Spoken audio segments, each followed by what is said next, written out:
అందరికీ praise lord. Google meet ద్వారా ప్రాతకాలం మన్నా కార్యక్రమానికి చేరి వచ్చిన ప్రతి ఒక్కరికి మన ప్రభువైన యేసుక్రీస్తు నామంలో మీ అందరికీ శుభములండి. ముందుగా ప్రారంభ ప్రార్థనతో ఈ కార్యక్రమాన్ని ఆరంభించవలసిందిగా బ్రదర్ రాజకుమార్ గారిని కోరుచున్నాను. అందరికీ ప్రైజ్ లార్డ్ అండి. ప్రార్థించుకుందాం. ప్రేమ పరిశుద్ధుడా, పరలోకమున్న మా పరమ తండ్రి, నీ పరిశుద్ధమైన అతిశ్రేష్టమైన నీ ఉన్నతమైన నామను బట్టి నీ పాదాలు కొందనాలు స్తోత్రాలు స్తుతులు చెల్లించుకుంటున్నామయ్యా. మరొక్కసారి ఈ ఉదయకాల సమయంలో ప్రభా నీ పాద సన్నిధికి నీ జ్ఞాపకం చేసుకొని ప్రార్థించుకుంటాం తండ్రి. ఈ యొక్క శుభదినాన్ని ప్రభా ఈ రీతిగా తండ్రి ప్రభా మేమందరం పాతకాల మన్నాని గూగుల్ మీట్ ద్వారా అయ్యా ప్రభా మీరు మాకు అయ్యా ప్రభా అందరం కలుసుకోవడానికి ఈ కృపాధన్యతనిచ్చినందుకు నీ పాదాలు కొందరు చెల్లించుకోవడం తండ్రి. ఈ దినం ఎంతో అయ్యా గొప్ప దినం తండ్రి. ఈ దినం చూడలేకెందరూ అయ్యా ప్రభా నశించిపోయిన దేవ అయ్యా నా మంచి గొప్ప దేవుడు తండ్రి. అనుదినం ప్రభా నీ సన్నిధికి వచ్చి ఎక్కువ జాముని నేను స్మరించుకోవడానికి ఇచ్చిన కృపాధన్యతను బట్టి నీ పాదాలు కొందరు చెల్లించుకుందేవా అయ్యా. మరి ఇంకెందరో ప్రభా ఈ గూగుల్ మీట్కు రావడానికి నీ కృపను సహాయం దయచేయండి తండ్రి. నా ప్రభు మరి దాసుని మీరు జ్ఞాపకం చేసుకుందేవా మీ ఆత్మ చేత నింపి నీ కృపలో భద్రపరుచుకొని అయ్యా ప్రభా మంచి కావలసిన జ్ఞానం చేత నింపి నీ కృపలో భద్రపరుచుకుందేవా అయ్యా ప్రభా దినదినం ప్రభా నీ సన్నిధిలో మేము అభివృద్ధి పొంది నీ చక్కటి త్రోవలందు నడిచే విశ్వాసమైన జీవితాలు మా అందరికి కలుగు చేయమని సన్నిధిలో అడుగుతున్నాను తండ్రి. ఈ నూతన సంవత్సరం అంతట్లో ప్రభా అయ్యా మా జీవితాలు మేము మార్చుకొని ప్రభా నీ సన్నిధిలో ఇంకెంతో హెచ్చించబెట్టుకు నీ కృప సహాయం ధరించాను తండ్రి. నా గొప్ప దేవుడు పరిశుద్ధుడు తండ్రి, నీతిమంతుడు అయ్యా ప్రభా జీవంగా రాజా నీ పాదాలు కొందరు చెల్లించుకుని తండ్రి. మాకు కావలసిన మంచి వాక్యాన్ని మాకు సహాయం దయచేయమని అడుగుతున్నాం తండ్రి. నా గొప్ప దేవాన్ని పాదాలు కొందరు స్తోత్రం తండ్రి. మా ప్రభు మాకు మేము తగ్గించుకొని నీ సన్నిధిలో మేము హెచ్చించబడుకు నీ కృప సహాయం దయచేయమని అయ్యా ప్రభా అయ్యా మీరే మాకు తోడుని సహాయం దయచేయమని ఉదయకాలం ఈ యొక్క దీని స్తుతి పాత్ర ఆలకించమని యేసుక్రీస్తునామములో వేడుకుంటున్నాం తండ్రి. ఆమేన్. ప్రార్థించినందుకు మీకు వందనములు. దేవుడు నెమ్మది మీ కుటుంబానికి తోడైండును గాక. కుటుంబంతో కలిసి పాట పాడే దేవుని నామాన్ని మహిమపరచవలసిందిగా ఓ భాస్కర్ రావు గారి కుటుంబాన్ని కోరుచున్నాను. థ్యాంక్ యూ అండి. Praise lord praise sister, lord అందరికీ. అందరికి ప్రైజ్ లార్డ్ అండి. ఎందుకో నన్నింతగా నీవు ప్రేమించితివో దేవా, అందుకో నా దీన స్తుతి పాత్ర. హల్లెలూయా యేసయ్యా, హల్లెలూయా యేసయ్యా. నా పాపము బాప నరరూపివైనావు,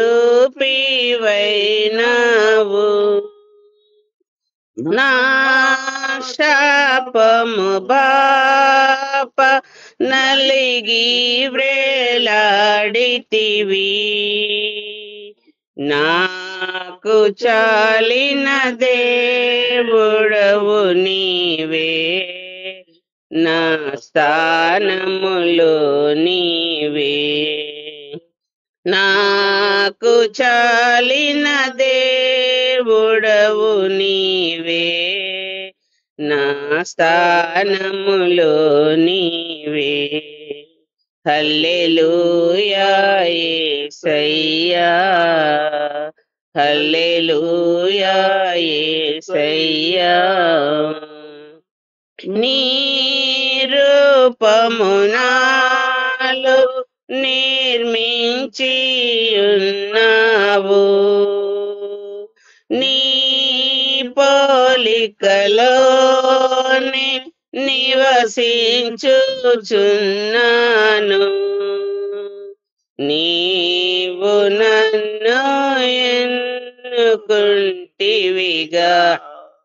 నీ కొరకై నీ కృపలో నీవు నన్ను ఎన్నుకుంటివిగా, నీ కొరకై నీ కృపలో. హల్లెలూయా యేసయ్యా, హల్లెలూయా యేసయ్యా. నా శ్రమలు సహించి నా ఆశ్రయమైనావు, నా వేదలు భరించి నన్నాదుకున్నావు. నన్ను నీలో చేర్చుకున్నావు, నన్ను దాచి ఉంచావు. నన్ను నీలో చేర్చుకున్నావు, నన్ను దాచి ఉంచావు. హల్లెలూయా యేసయ్యా, హల్లెలూయా యేసయ్యా. ఎందుకో నన్నింతగా నీవు ప్రేమించితివో దేవా, అందుకో నా దీన స్తుతి పాత్ర. హల్లెలూయా యేసయ్యా, హల్లెలూయా యేసయ్యా. Thank you sister. అందరికి అందరికి వందనాలు. ఎంతో చక్కటి పాటతో దేవుని నామాన్ని గణపరిచినందుకు మీకు మీ కుటుంబానికి వందనాలండి.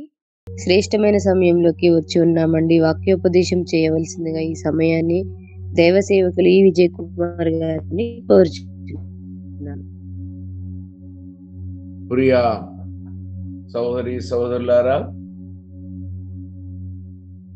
యేసుక్రీస్తు వారి యొక్క పవిత్రమైన రక్తంలో కడగబడి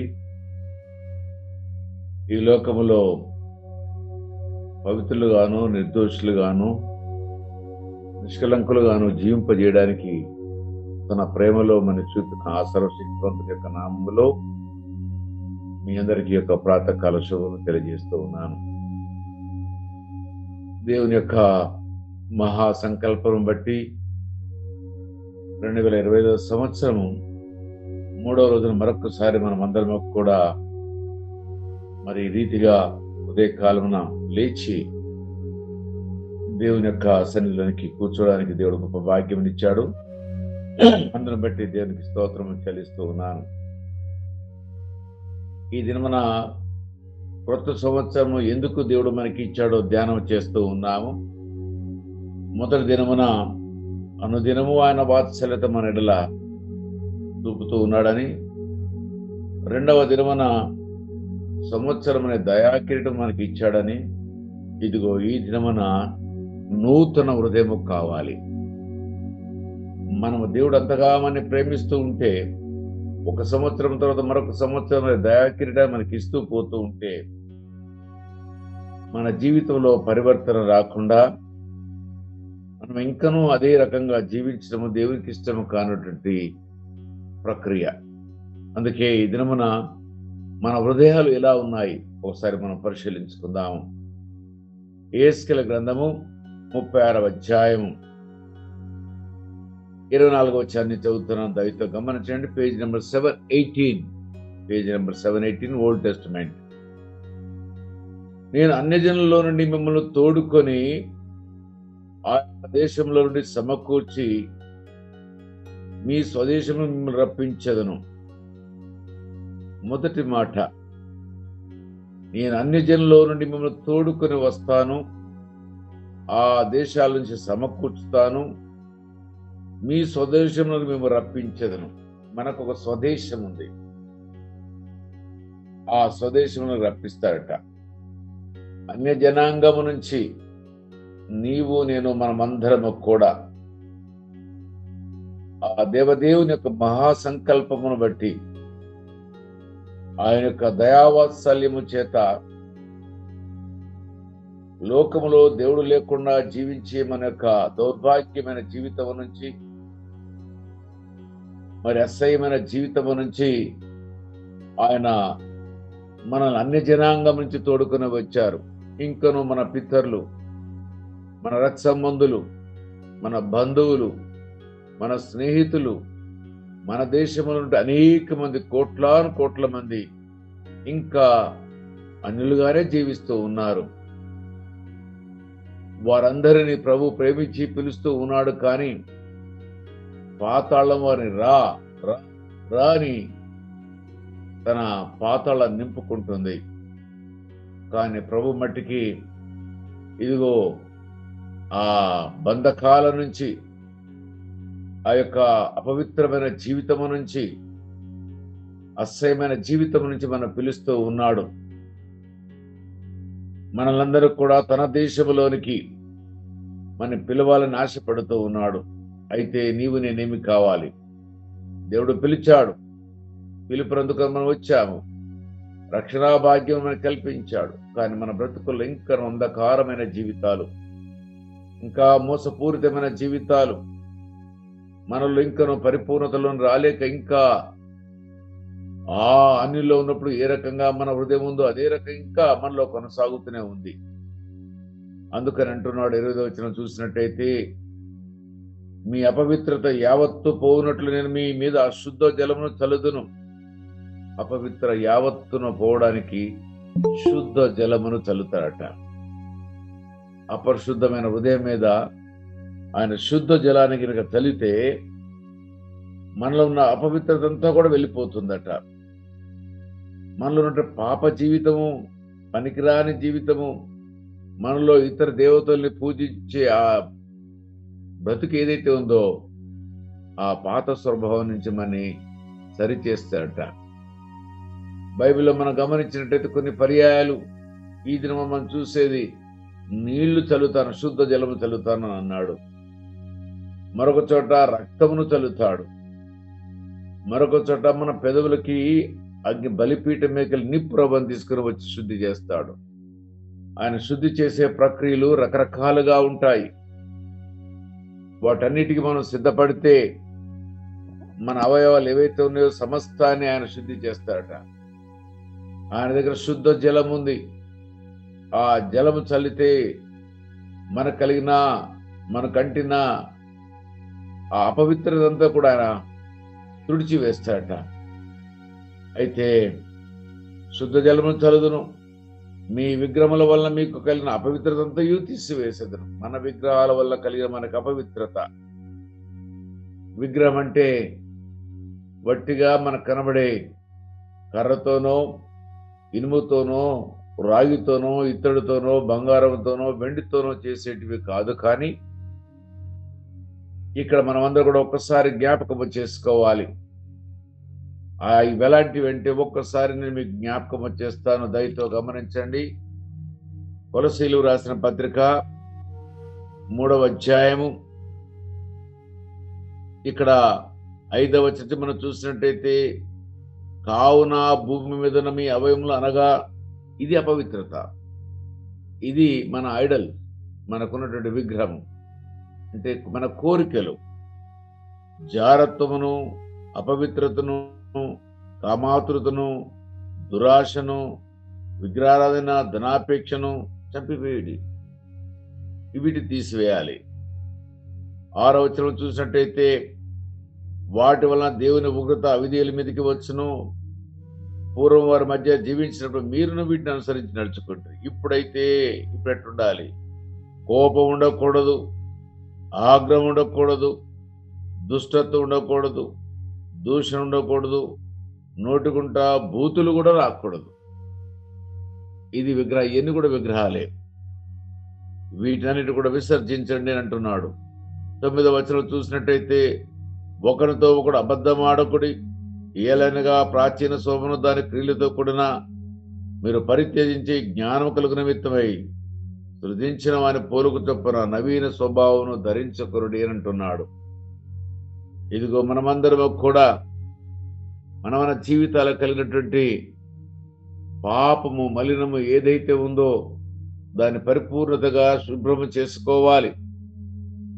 మన అంతరంగంలో ఉన్న పాపమును తీసివేయాలి. నూతనమైన హృదయం ఇస్తానన్నప్పుడు పాత హృదయమును తీసివేస్తేనే నూతన హృదయం మనలోనికి వస్తుంది. అది తీసివేయకుండా నూతన హృదయం మన హృదయానికి, మన శరీరంలోకి రాదు. శుద్ధ జలమును చల్లుతాడు, పరిశుద్ధమైన ఆత్మను ఇస్తాడు, ఆయన పరిశుద్ధమైన రక్తమును మన మీద చల్లుతాడు. ఇదిగో నీవు నేను ఇష్టపడ్డామా? ధన్యులము. ఇష్టపడలేదా? అవిధేయత చూపించామా? మన కర్మఫలము మనమే అనుభవించాలి.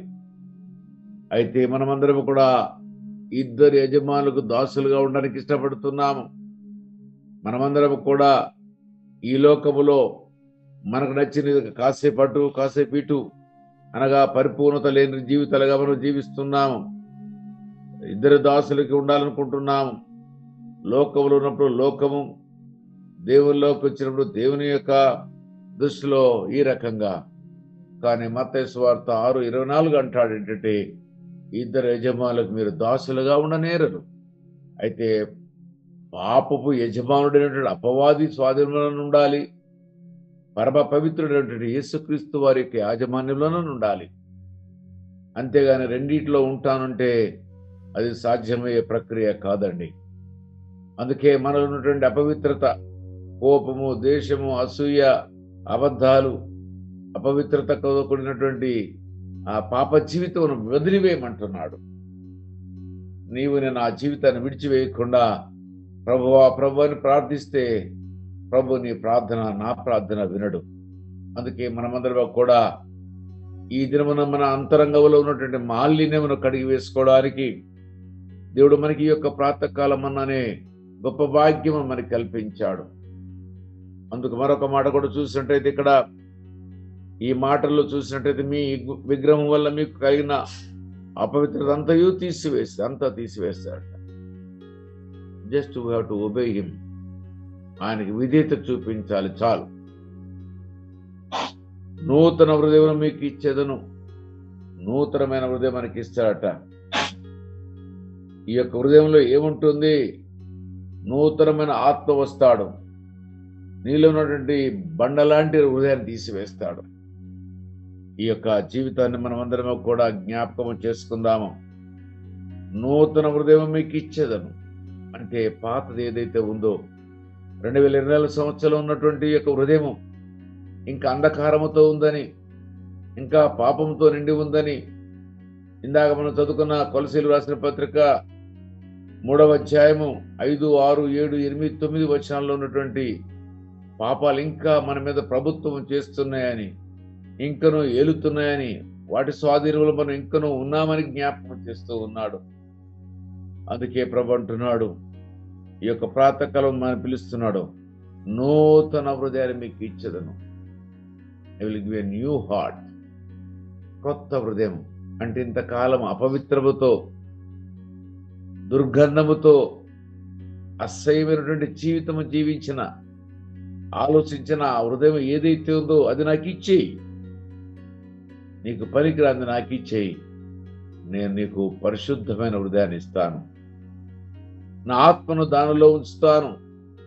ఇంతకాలము దుష్ట హృదయంతో నువ్వు జీవించావు కాబట్టి దాన్ని తీసివేసిన తర్వాత ఇక నుంచి నీవు నా యొక్క ఆజ్ఞల్ని అంతరంగంలో పెడతాను.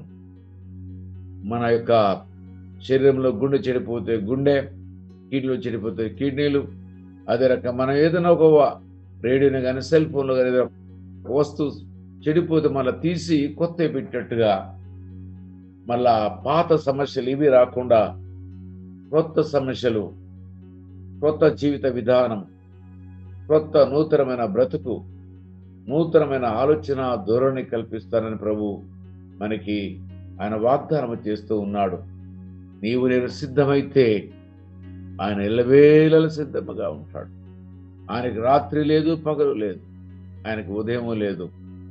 ఇదిగో నీవు నేను ఒకవేళ గినక మన హృదయాన్ని ఓపెన్ చేసి అయ్యా అని ఆయన స్వాగతించినట్లయితే, అయ్యా నీవు నా రాజు అని, నీవు నా ప్రభువు అని, ఇదిగో నీ ఆత్మ నేను స్వీకరించని మనసా వాచ కర్మ సిద్ధంగా ఉన్నానని ఒకవేళ గినక మనం గనక ఆశ కలిగిన వారిగా మనం ఆయన దగ్గరికి వెళితే ఆశ కలిగిన ప్రాణమును తృష్టపరిచే దేవుడు మన దేవుడు. మనందరి యొక్క జీవితంలో ఏది కావాలో అది ఇస్తాడు. నీకు అద్భుతమైన స్వరము కావాలా, దేవుడిస్తాడు, పాటలు పాడిపిస్తాడు. నీకు ఆత్మతో వాక్యమును వరములు కావాలా, వరములు ఏది కావాలో అడుగు, ఆయన ఇస్తాడు. కానీ మనం ఏం చేస్తున్నామంటే ఇంకా పాత జీవితాన్ని విడిచివేయలేకపోతున్నాము. సంవత్సరమే దయాకీటం ఒక సంవత్సరం తర్వాత మరొక సంవత్సరం ఇస్తూ ఉన్నాడు. ఒక దినం తర్వాత మరొక దినం ఆయనకు నూతనమైనటువంటి ప్రేమ, ఆయనకు వాత్సల్యత పుట్టుకుని వస్తుంది. కానీ మన జీవితంలో మార్పు లేని జీవితాలుగా ఉంటున్నాము. ప్రభు నిన్ను పరిపూర్ణుడిగా చేయాలనుకుంటున్నాడు. ఆయన అంటున్నాడు, చూసినట్టయితే నూతన హృదయం మీకు ఇచ్చేది అంటే ఇంతకాలం ఉన్నంత పనికిరాంది దాన్ని తీసేస్తా, మీకు ఇచ్చేదను. నూతన స్వభావం మీకు కలగ చేసేదను. ఇంతవరకు ఉన్న స్వభావం అది సాతానుడి యొక్క స్వభావం, అది దుష్టుని యొక్క స్వభావం, అది అపరాధముతో పాపముతో నింపబడిన హృదయం. అదిగో దాన్ని తీసేస్తాను, నీకు నూతనమైన స్వభావం. It's different. దానికి దీనికి ఆస్మాన్ ఫరక్, దానికి దీనికి ఏమాత్రము సంబంధము లేనటువంటిది. ఇది పరిపూర్ణమైన వెలుగు లాంటి జీవితం. It's a transparency life. అంటే నిన్ను చూసినప్పుడు అందరూ కూడా దాచడానికి ఏమీ లేని జీవితం. చాలా మంది అంటారు my life is open book అని అంటారు. My life is a transparency life అంటారు. అంటే దాని అర్థం ఏంటంటే నేను విప్పబడినటువంటి పుస్తకం, నా జీవితం రహస్యం అంటూ ఏది లేదని. రెండవదిగా మనం చూసినట్టే నా జీవితంలో దాచిపెట్టుకోవడానికి అనుభవించింది ఏది కూడా లేదు, మీ అందరి ముందు స్పష్టమని అంటాడు. ఇదిగో మనము కూడా లోకానికి వెలుగుగా ఉండాలని ఆశించిన ఆ పరమ తండ్రి యొక్క ఉద్దేశాన్ని నెరవేర్చడానికి నీవు నేను ఎంతగా ప్రయత్నం చేస్తున్నావు ఒక్కసారి ఆలోచించండి. ఆయనైతే అనుదినము తన వాత్సల్యతని ఎడల చూపిస్తున్నాడు. ఆయన ఎంతగా మనని ప్రేమిస్తున్నాడంటే మన కలిగిన సమస్తమైన మలినం తీసివేసి నూతనమైన స్వభావం, అంటే ఒక్కసారి రక్షించబడ్డ పరిశుద్ధాత్మను పొందుకున్న యొక్క వ్యక్తి జీవితంలో ఎంత మార్పు వస్తుందో చూడొచ్చు మనం. ఆ గెరాసేనులు దెయ్యం పట్టిన వాడంతవరకు సమాధుల్లో తిరుగుతూ గొలుసుతో కట్టివేసిన ఆపలేని ఆ యొక్క దౌర్భాగ్యమైన స్థితి నుంచి యేసయ్య ముట్టిన వెంటనే సౌమ్యుడిగా మార్చబడ్డాడు. చేతులు కట్టుకుని యేసయ్య ముందు నిల్చున్నాడు. తన జీవితం అంతా మార్చబడ్డది, తన చీకటి బ్రతుకంతా మార్చబడ్డది. ఇదిగో నూతనమైన జీవితాన్ని దేవుడు ప్రసాదించాడు. అంత దౌర్భాగ్యమైన స్థితిలో ఉన్న వాడిని ముట్టిన దేవుడు నిన్ను నన్ను ముట్టడా? నీవు నేను సమర్పించుకోవాలి. ఆయనైతే సిద్ధపడుతున్నాడు. ఎలాంటి వారైనా పిలుస్తున్నాడు. ఆయన దినమెల్లా పిలుస్తూ ఉన్నాడు, రాత్రల్లా పిలుస్తూ ఉన్నాడు. ఆయన నీ కొరకు నా కొరకు కాపుదలగా తన దూతలను పెడుతూ ఉన్నాడు. అంతగా మనని ప్రేమిస్తూ ఉన్నాడు. అయినను కూడా మనము నూతనమైన మనసు మనలోనికి రావడం లేదు. ఇంకా అంధకారమైన హృదయమే మనలోనికి వస్తుంది. నూతనమైన స్వభావం మీకు ఇచ్చేదను, రాతి గుండె మీలో నుండి తీసివేసి మాంసపు గుండెనిచ్చేదను. రాతి హృదయం, స్టోనీ హార్ట్, బండలాంటి హృదయం, అంటే వినదు, మూర్ఖత్వము కలిగింది. ఎవరు చెప్పినా, దేవుడు చెప్తే కూడా విననటువంటి మూర్ఖులు ఈ భూలోకంలో ఉన్నారు చాలా మంది. వారికి వారే మేధావులని, వారికి వారే భక్తులని, వారికి వారే గొప్పవారని భ్రమించే వారిలో హృదయంలో ఉండేది ఏంటంటే రాతి హృదయం. ఎవరము పరమ పవిత్రులము కాదు, నీతిమంతుడు లేడు, ఒక్కడును లేడు, అందరూ పాపము చేసి దేవుడు అనుగ్రహించు ఏమను పొందలేకపోతున్నారని ప్రభు ప్రతి వారికి జ్ఞాపకం చేస్తుంటే బోధించేవారేమి, వినేవారేమి, రక్షించబడ్డామని చెప్పుకునేవారేమి, ఇంకను వారి యొక్క హృదయంలో రాతి హృదయం ఉన్నది. రాతి హృదయం. ఎందుకు రాతి హృదయం అన్నాడంటే అది స్పందించలేదు, రాయి. అది మాట్లాడడం లేదు, అది గ్రహించడం లేదు. ఎన్ని చెప్పినా ఏది చెప్పినా కానీ మారు మనసు కలిగినటువంటి జీవితమే రాతి హృదయం. కానీ అలాంటిది కాకుండా స్పందించే హృదయం, మంచిని చెప్తే స్వీకరించే మనసు, మంచిని దాచుకునే మనస్సు, మంచితో కలిగి జీవించే జీవితాన్ని కలిగినటువంటి యొక్క మాంసపు హృదయాన్ని దేవుడిస్తారంటున్నాడు.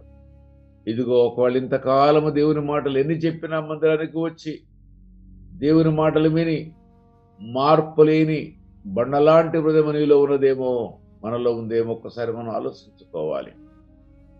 ప్రభు ప్రాధేయపడుతున్నాడు, అయ్యా నీ జీవితాన్ని నేను సరిచేస్తాను, నాకు అప్పగించు అని పిలుస్తూ ఉన్నాడు. ఇంకా మనం చూసినట్టయితే ఆ రాతి గుండను తీసివేసి మాంసపు గుండ నుంచి నా ఆత్మను మీ యందుంచి నా కట్టలను అనుసరించు వారుగాను నా విధులు కైగొన్న వారుగాను మిమ్మల్ని చేసేది. ఎంత గొప్ప భాగ్యం అండి. ఆయన ఆత్మ నీలోనికి వస్తే ఇదిగో నీవు ట్రాన్స్ఫార్మ్ అవుతావు, మొత్తం మార్పు చెందుతావు. మార్పు చెందిన జీవితం కనబడాలి. నేను క్రైస్తవుడని క్రైస్తవురాలని చెప్పుకోవడము కాదు, నేను దాసురాలని చెప్పుకోవడము కాదు, నేను భక్తుడిని అని చెప్పుకోవడము కాదు, నేను ప్రవక్తని చెప్పుకోవడము కాదు. కానీ నీ యొక్క ప్రతి ప్రక్రియలో కూడా పవిత్రత కనబడాలి. దానిని అంటున్నాడు దేవుడు, నా ఆత్మను నీలో ఉంచెదను. ఆత్మ ఏంటిది? అది పరిశుద్ధమైనటువంటి ఆత్మ. అపవిత్రమైన ఆత్మను తీసివేసి పరిశుద్ధమైన ఆత్మను పెడతాడట. ఈ పరిశుద్ధమైన ఆత్మ నీలోనికి వస్తే మన జీవితం ఎలా ఉంటుందంటే రాత్రింబోళ్ళు ఆనందమే. మనందరం కూడా చూస్తున్నాం, చాలా మంది ఈ యొక్క గూగుల్ మీట్కి వచ్చేవాళ్ళు ఆతృత. రాత్రి 1 గంటకు పడుకున్నా, క్యారెట్స్లో మనమందరం 2 గంటలకు పడుకున్నా, మళ్ళా ఉదయం కాలం లేచి 3:30-4 గంటలకల్లా వచ్చి గూగుల్ మీట్లో వస్తున్నామంటే ఇదిగో మీలో రాతి హృదయమును తీసివేసి దేవుడు మనందరికీ కూడా మాంసపు హృదయాన్ని ఇచ్చి తన ఆత్మను మనలో ఉంచాడు. కాబట్టి ఇదిగో మనమందరం కూడా ఆదివారం అంటముతోటే, ఇదిగో ప్రాతకాల మన్న అంటముతోటే, కుటుంబ ఆరాధన అనటముతోటే, ఉపవాస కూడిక అనడముతోటే మనమందరం కూడా ఉరుకులు పెడుతూ వస్తున్నాము. చూసారా? అదే పరిశుద్ధాత్మ, అదే స్పందించే హృదయం, అదే మాంసపు యొక్క గుండె. ఇదిగో నీవు నేను మనందరం కూడా దేవుని ప్రేమించే వారముగా, సమయం దొరికితే బైబిల్ చదివే వారముగా, సమయం దొరికితే ధ్యానించే వారముగా, సమయం దొరికితే మోకరించి ప్రార్థించే వారముగా, సమయం దొరికితే పాట పాడే వారముగా ఉండడమే నూతనమైన హృదయం. ఒకవేళ ఇవి కూడా నువ్వు చేయలేదు అంటే still you are a stony heart. ఇంకా నీలో రాతి హృదయం ఉంది. సమయం దొరికితే వ్యర్థము చేస్తూ, పనికిరాని మాటలతో కాల వెళ్ళబుచ్చుతూ, దేవునితో సావాసము సాంగత్యము నీలో లేదంటే నీలో దేవుని ఆత్మ నీలో లేదు. దేవుని ఆత్మ నీలో ఉంటే ఇప్పుడు దేవుని గ్రంథాన్ని చదవాలని వేకువజామున లేచి రాజైన దావీదు వలె మనం కూడా మనలో ఆత్రుత కలిగేది. కానీ మనలో ఆత్రుత కలగడం లేదు, దేవుని మాటల మీద ఆసక్తి లేదంటే అది మనలో ఇంకా రాతి గుండన్నట్టు, దేవుని ఆత్మ లేనట్టు. అయితే ఎప్పుడైతే ఆయన ఆత్మ మనలోనికి వస్తుందో మనం ఆయన కట్టడలు, ఆయన విధులు, ఇగో కులానికి ఒక కట్టడ ఉంటుంది, దేశానికి ఒక కట్టడ ఉంది, మనకు ఒక రాజ్యాంగం ఉంది, రాజ్యాంగమే కట్టడ. ఇదిగో దేవునికి ఒక కట్టడ ఉంది.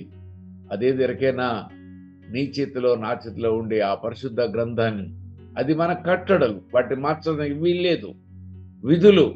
విధులంటే ఇగో ప్రాతకాల మనలోకి రావడం, ఆదివారం నాడు దేవుని మందిరాన్ని దర్శించటము, ఎక్కడ పడితే అక్కడ విశ్వాసుల మధ్య మనం ఉండడము, అవి విధులు. సంఘములో చెప్పే మాటలు విధులు, దేవుని చట్టము కట్టడ. ఇదిగో వీటిని మనం అట అనుకరించేవారిగా పెడతాడట. ఇంకేమంటున్నాడో చూడండి, నేను మీ పితలకు ఇచ్చిన దేశంలో మీరు నివసించెదరు, మీరు నా జల్లు అయిందురు, నేను మీ దేవుడునైందును, మీ సకలమైన అపవిత్రతను పోగొట్టి నేను మిమ్మల్ని రక్షింతును. దేవునికి స్తోత్రం.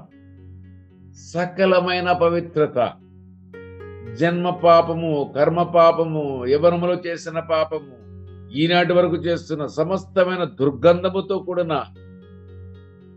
అసహ్యమైన జీవితం, దీనంత నుంచి రక్షిస్తాడట. ఇంత గొప్ప వాగ్దానం కదా ఈ యొక్క ఉదయకాలం.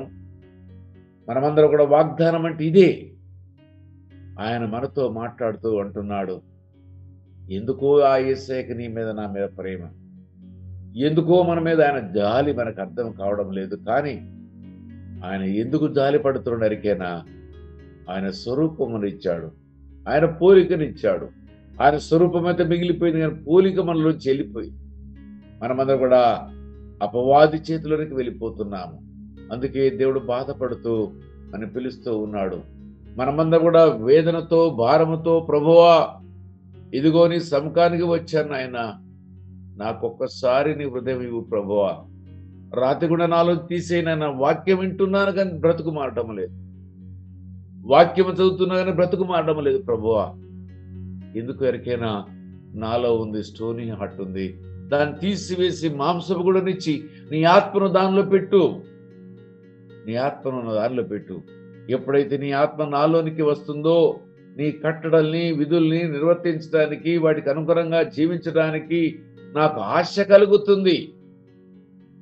నీ గ్రంథం అంటే నాకు ప్రేమ కలుగుతుంది, నీ కట్టడలంటే నాకు ఆశ కలుగుతుంది, నీ విధులంటే నేను ఆనందిస్తాను ప్రభు అని మనం ఇదిగో దేవుడు పిలిచే ఈ యొక్క పిలుపు, ఈ ప్రాతకాల మనలో దేవుడు పిలిచే ఈ యొక్క పిలుపుని మనం నిర్లక్ష్యం చేయక, ఈ యొక్క మనలో ఉన్నటువంటి అబద్ధాలు, కోపము, ద్వేషము, అసూయ, మత్సరం ఇందాక మనం చదివాం, రకరకాలైనటువంటి దుర్గంధముతో కూడి ఉన్నాం మనం అందరం. ఒక్కసారి మనం ఆలోచించాలి. మనం ఇంకా కోపం మనలోనికి వచ్చిందంటే, ఇంకా ద్వేషం మనలోనికి వచ్చిందంటే, మనలోనికి ఇంకనూ అసూయ వచ్చిందంటే, ఒకరిని చూసి ఒకరు ప్రేమించలేక ఒకరినొకరు చూసి అసహ్యపడుతున్నారంటే, బాయంగా ప్రేమతో మాట్లాడినట్టుగా కనబడుతున్నారు, అంతరంగమంతా కూడా ఒకరితో ఒకరు దూరంగా ఉంటున్నారంటే, ఇంకా మనలో రాతి హృదయం ఉన్నట్టు కింద లెక్కనే, ఇంకను మనలో పాప జీవితం ఉన్నట్టు కింద లెక్కనే, ఇంకను మన యజమానుడు అపవాది కిందనే లెక్క. చిన్న పిల్లవాడిని యొక్క హృదయం వల్ల మన జీవితం ఉండాలి. చిన్న పిల్లవాడిని ఒక్క దెబ్బ కొడతాం, కాసేపు దగ్గర తీసుకుంటాం, మళ్ళీ మర్చిపోతాడు. ఇదిగో ఈ జీవితాన్ని కలిగి ఉండాలి. మనమందరం కూడా పెద్దగయ్యాము, బైబిల్ చదువుతున్నాం, బైబిల్ వింటున్నాము, మాటలు చదువుతున్నాం, అని చేస్తున్నాము, కానీ మనలో మార్పు రావడం లేదు. మార్పు రావడం లేదు అంటే స్టిల్ ఇంకా నువ్వు అపవాది చేతుల్లోనే ఉన్నావు. చిన్న పిల్లవాడి వల్లే మనం మార్చబడాలి. దేవుని యొక్క వాక్యం ఎప్పుడు ఏది మాట్లాడితే ప్రభువా అని స్వీకరించగలిగిన మనసు ఎప్పుడైతే నీలోనికి వస్తుందో, అదే పరిశుద్ధాత్మ నీలో సవాసము చేస్తున్నట్టు, పరిశుద్ధాత్మ నీలో ఉన్నట్టుగా అది ముంగుర్తులు. ఆ గుర్తులు లేకుండా నేను క్రైస్తవుడు అంటే నువ్వు మోసపోతున్నావు. నీ ప్రయాణం ఎక్కడ, నీ గమ్యం ఎక్కడ? ఒకసారి మనం ఆలోచించుకుందాము. ప్రభు మనని ప్రేమించి యొక్క ప్రాతకాల సమయంలో ఇదిగో 3వ దినమని వాగ్దానం చేస్తున్నాడు. నూతనమైన హృదయాన్ని ఇస్తా, నేను పాత విడిచిపెట్టేసాయి, 2024 సంవత్సరం 24 సంవత్సరంతో ముగించేసాయి, క్యాలెండర్ మారిపోయింది, అయిపోయింది, జీవితం మార్చాలి. ఇదిగో నూతనమైన జీవితం రావాలని దేవుడు కోరుకుంటున్నాడు. దేవుడు నాకు ఇచ్చిన యొక్క అవకాశాన్ని బట్టి దేవునికి పాదాబంధనం చేస్తూ ఈ యొక్క ప్రాతకాలంలో మన్నా కొరకు వచ్చిన మీ అందరికీ కూడా యేసుక్రీస్తు నామమున పేరున ఆశీర్వచనాలు అప్పచెప్తూ ముగిస్తున్నా. Thank you. పాత స్వభావాన్ని పరిత్యజించి నూతన స్వభావము పరిశుద్ధాత్మ కలిగి ఉండాలని వాక్యం బహు స్పష్టంగా మనల్ని హెచ్చరించింది. ఎంతో చక్కటి వాక్యంతో మనల్ని బలపరిచిన పాస్టర్ గారికి వందనాలు. ముగింపు ప్రార్థన చేయవలసిందిగా మనోహర్ ఆంటీ గారిని ఏసీసీ కోరుచున్నాను. టైం పాటించండి, గూగుల్ మీట్ కట్ అవుతుంది, త్వరగా ప్రార్థించవలసిందిగా కోరుచున్నాను. అయ్యా, నా కుమారుడు క్షేమంగా చేరాడు. ప్రార్థించిన మీ అందరికి వందనాలు, కృతజ్ఞతలు చెప్పవలసిందిగా మనవి.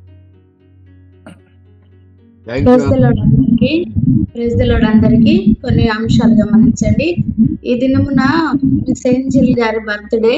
ఆమెకు దేవుడిని ప్రేమించి నూతన దయా కిరీటాన్ని ధరింపజేసినందుకు కృతజ్ఞతలు చెల్లిస్తూ ప్రార్థన చేయండి. అనారోగ్యంతో ఉన్న బిడ్డల కొరకు ప్రార్థన చేయండి. రాధా గారి తమ్ముడు కొరకు, భారతి గారి తమ్ముడు హరీష్ కొరకు, నిర్మలమ్మ గారి కొరకు, ఝాన్సీ రాణి, వైకుంఠం గారు, పూర్ణకుమారి గారు, గ్రేసమ్మ గారి కొరకు ప్రార్థన చేయవలసిందిగా మనవి. పాత ప్రార్థన అంశాలను ఎత్తిపడుతూ ప్రార్థన చేయండి. Thank you. అందరికీ ప్రైజ్ లాడండి. ప్రార్థించుకుందాం. ఇంకేమైనా మనవులు ఉంటే చెప్పగలరు.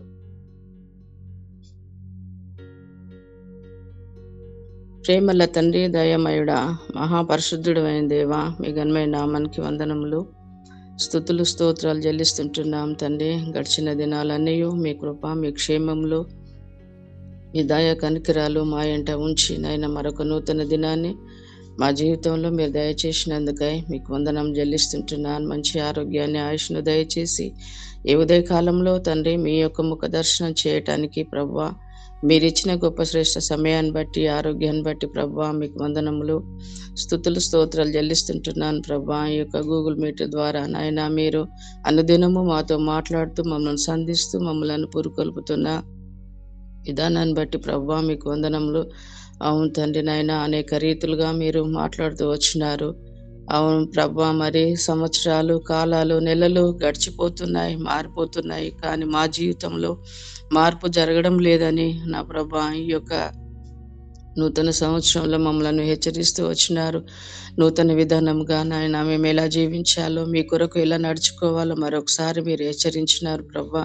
నవీన స్వభావం కలిగి జీవించాలని మీరు సెలవిచ్చినారు. పరిశుద్ధ జీవితం కలిగి జీవించాలని మీరు సెలవిచ్చినారు ప్రభువా. నా తండ్రి, నూతన హృదయము నాయన మీకు ఇస్తానని మీరు సెలవిచ్చిన దేవుడు తండ్రి. మా జీవితాల్లో ఎక్కడైతే ప్రభువా మేము కఠినంగా జీవిస్తున్నామో నాయన, పరిశుద్ధాత్మకు నాయన మేము దుఃఖం కలిగించేలాగా మా జీవితాల్లో, నా జీవితంలో ఎక్కడైతే ఉంటున్నామో తండ్రి దయతో క్షమించండి, మన్నించండి నైనా. మీ యొక్క శుద్ధ జలాలు మా పైన చల్లవలసిందిగా ప్రార్థిస్తుంటున్నా. మీ సన్నిధిని నైనా, మీ ఇంటిని నా ప్రభా మేము ఎలా కుటుంబాలతో ఎలా ప్రేమించాలో నైనా, ఎలా జీవించాలో మరొకసారి మీరు ఇచ్చిన హెచ్చరికలను బట్టి ప్రభా మీకు వందనం చెల్లిస్తుంటున్నాను ప్రభా. మరి ముఖ్యంగా ఈ సమయంలో కొన్ని మనవులు మీ పాద సన్నిధికి నైనా తీసుకొని వస్తుంటున్నాం తండ్రి. ఈ సమయంలో అనారోగ్యంగా ఉంటున్న బిడ్డల్ని దేవాదయతో జ్ఞాపకం చేసుకోనండి. రాధ వల్ల తమ్ముడు నైనా, ఆయనను ముట్టండి, సంపూర్ణ వస్తు దయచేయండి నైనా. వైకుంఠం అన్న విషయంలో ఆరోగ్యం కొరకు ప్రార్థిస్తుంటున్నా, ముట్టి స్వస్థపరచండి నైనా. మరి జాన్సక్క విషయంలో కూడా ప్రార్థిస్తుంటున్నాను. ఎంత మటుకు మీరు చేసిన సహాయాన్ని బట్టి, మేలుని బట్టి మీకు వందనములు. ఇంకా సంపూర్ణ నాయన ఆరోగ్యాన్ని నీ బిడ్డకు మీరు దయచేయవలసిందిగా ప్రార్థిస్తుంటున్నాం. ఈ విధంగా తండ్రి, ఇంకా అనేకులు అనారోగ్య పరిస్థితుల్లో ఉంటున్నారు. వారందరినీ మీరే జ్ఞాపకం చేసుకోనండి, మీ కృప చూపించండి. ఈ దినం నాయన నా తండ్రి బర్త్డే జరుపుకుంటున్న బిడ్డలకి నాయన మీ యొక్క మెండైన దీవెనలు, ఆశీర్వాదాలు నాయన మీరు దయచేయవలసిందిగా ప్రార్థిస్తుంటున్నాం తండ్రి. అంతేకాకుండా నా ప్రభా, మరి ఫిబ్రవరిలో అయినా జరిగే మీటింగ్స్ విషయంలో కూడా ప్రార్థిస్తుంటున్నాం తండ్రి. అవును తండ్రి, ఎంతో ఖర్చుతో కూడింది, ఎంతో భారంతో కూడింది కాబట్టి ప్రతి ఒక్కరికి భారము, బాధ్యత తండ్రి మీరు దయచేయండి నైనా. ఆ దినం కొరకు నైనా మీ పరిశుద్ధాత్మ నడిపింపు నైనా, మీ దాసులకు మీరు దయచేసి నైనా మీరే క్షేమంగా మా మధ్యలకు నడిపించండి. ఆత్మీయంగా నైనా మేము ఎలా ఎదగాలో, మేము మా జీవితాలు ఎలా నైనా సరి చేసుకోవాలో నైనా, దిద్దుబాటు జీవితం మేము ఎలా కలిగి ఉండాలో నా ప్రభా మీ దాసుని ద్వారా మాతో మాట్లాడండి, మీ కృప చూపించండి. అనేకులు నైనా మీరు నడిపించవలసిందిగా ప్రార్థిస్తుంటున్నాం తండ్రి. ఆ దినం ఏది తక్కువ కాకుండా మీరే చూడవలసిందిగా ప్రార్థిస్తున్నాం. మీ యొక్క మేఘస్తంభం, మీ యొక్క అగ్నిస్తంభం ఉండే 6 దినం నాయన నీ ప్రజలను ఎలా నడిపించినారో నా తండ్రి, ఆ 3 దినాలుగా నా తండ్రి మీ బలిష్టమైన హస్తాన్ని ఆ ప్రదేశం అంతయు నాయన ఉంచవలసిందిగా ప్రార్థిస్తుంటున్నాం. మీ కృప చూపించండి. ప్రతి ఒక్కరితో మీరు మాట్లాడవలసిందిగా ప్రార్థిస్తుంటున్నాం తండ్రి. ఈ సమయంలో నా తండ్రి, మరి సాయంకాలం కూడా గూగుల్ మీట్ నాయన స్టార్ట్ చేయాలని మీ దాసుడు నాయన తలంపు ఆలోచన కలిగి ఉంటుండగా తండ్రి, మీ చిత్తమైతే నాయన మీరే ఆ విషయంలో నాయన మీ నడిపింపు దయచేయవలసిందిగా ప్రార్థిస్తుంటున్నాను. ఈ సమయంలో నా తండ్రి నీ ప్రజలతో కలిసి నేను కూడా ప్రార్థించే నాయన విధానంగా నాకు ఇచ్చిన నాయన శ్రేష్ఠ సమయాన్ని బట్టి మీకే వందనాలు చెల్లిస్తూ మనవులన్నీ మీ సన్నిధిలో సమర్పిస్తూ యేసుక్రీస్తు నామమున ప్రార్థించి అడిగి వేడుకుంటున్నాం తండ్రి. ఆమేన్. ప్రార్థించినందుకు మీకు వందనాలు. దేవుడు మీ కుటుంబాన్ని ఆశీర్వదించును గాక. ముగింపు ప్రార్థన మరియు దైవాశీస్సులు అందించవలసిందిగా దైవజనులను కోరుచున్నాను. Angel, happy birthday to you. God bless you అమ్మా. అదే రకంగా సాయంకాల ప్రార్థనకి ఓ భాస్కర్ గారు సాయంకాల నైవేద్యం అని ఒక పేరు ప్రపోజ్ చేశారు. మీ అందరు కూడా సమయం ఉంది, ఇంకా మనకి 8వ తారీఖు నాడు మనం స్టార్ట్ చేస్తున్నాము. కాబట్టి ఇంకా ఎవరైనా కానీ కాక ఇంతకంటే మంచి పేర్లు, రకరకాల పేర్లు మీ దృష్టిలోకి వస్తే దయతో వాటిని నాకు పంపించండి, నాతో చెప్పండి. ఈ ప్రాతకాల మనని ఆలోచించడానికి నేను సొంతగా ఆలోచించి ప్రభుతో ప్రార్థించి ప్రాతకాలం మనని పేరు పెట్టాను. అదే రకంగా సాయంకాలం దానికి కూడా మనం మంచి దైవపూరితమైన ఆలోచనతో దానికి కూడా ఒక పేరు పెట్టి ప్రతి దినం దాన్ని కూడా సాయంకాల సమయంలో జరిపించడానికి మరి ఇష్టపడదాము. ఇంకా మీరేమైనా మంచి పేరు కనుక మీ దృష్టిలోకి వస్తే సజెస్ట్ చేయాల్సిందిగా మీ అందరి మనసారా కోరుకుంటున్నాం. ప్రార్థన చేసుకుందాం. ప్రియ పరిశుద్ధమైన దేవా, మా రక్షకుడా, నూతన సంవత్సరంలో 3వ దినమున మరి మీరు మాతో మాట్లాడుతున్నారు. నూతనమైన హృదయాన్ని మీకు ఇచ్చి ఇగో మీలో ఉన్న రాతి గుండెను తీసివేసి మాంసపు గుండెనిచ్చి నా ఆత్మను మీలో ఉంచి నా కట్టడలను విధులను నిర్వర్తించేవారుగాను గైగొనేవారుగాను మిమ్మల్ని ఉంచుకుంటానని వాగ్దానం చేశారు దేవా. అందరి బట్టి మీకు స్తోత్రము చెల్లిస్తున్నాం. మేమందరం కూడా నీ యొక్క ఆత్మను పొందుకున్న వారమై పాపమును పరిత్యజించి పాపమును విసర్జించి పాపమును చంపివేసి ఎదుగునైనా అనుదినము పరివర్తన చెందిన మార్పు చెందిన మారు మనసు పొందిన బిడ్డలుగా జీవించడానికి కృప చూపించండి. కొలసీలు రాసిన పత్రిక 3, 5, 6, 7, 8, 9 వచనాల్లో ఉన్న ఆ భ్రష్టమైన జీవితం మాకు లేకుండా నీ కృప చూపించండి. ఇంతవరకు మమ్మల్ని కాపాడుతూ కనికరిస్తూ మీ ప్రేమను చూపిస్తున్న దేవా నీకే స్తోత్రములు. 24వ సంవత్సరం నుంచి 25వ సంవత్సరం మమ్మల్ని ప్రవేశపెట్టారు. ఇదిగో ఈ సంవత్సరం కూడా మీ యొక్క కాపుదల సంరక్షణ కొరకై మేమందరము ప్రాధాన్యపడుతున్నాం. మా ఉద్యోగాల్లో, మా కుటుంబ జీవితంలో, మా పిల్లల యొక్క జీవితాలు మా అందరినీ కూడా మీ చేతిలో పెట్టుకుంటున్నాం. మమ్మల్ని సరిచేయవలసినగా యేసు నామములో కూర్చున్నాము తండ్రి, ఆమేన్. మన పరమ తండ్రి దేవదేవుని యొక్క ప్రేమయు మనందరి రక్షకుడు విమోచకున క్రీస్తు ప్రభువారి యొక్క కృపయు పరిశుద్ధాత్మ దేవుని యొక్క అన్యోన్య సహవాసం ఇదిగో ప్రాతకాల మనలో కలుసుకున్న మనందరికీ ఒక్కొక్కరికి ప్రతి ఒక్కరికి పేరు పేరున సకల పరిశుద్ధులకును సార్వత్రిక సంగమునకును తన ప్రియ ప్రజల ఇశ్రాయేలు జనాంగానికి ఇప్పుడు ఎల్లప్పుడు సదాకాలము తోడను గాక. ఆమేన్. Thank you అనండాల్.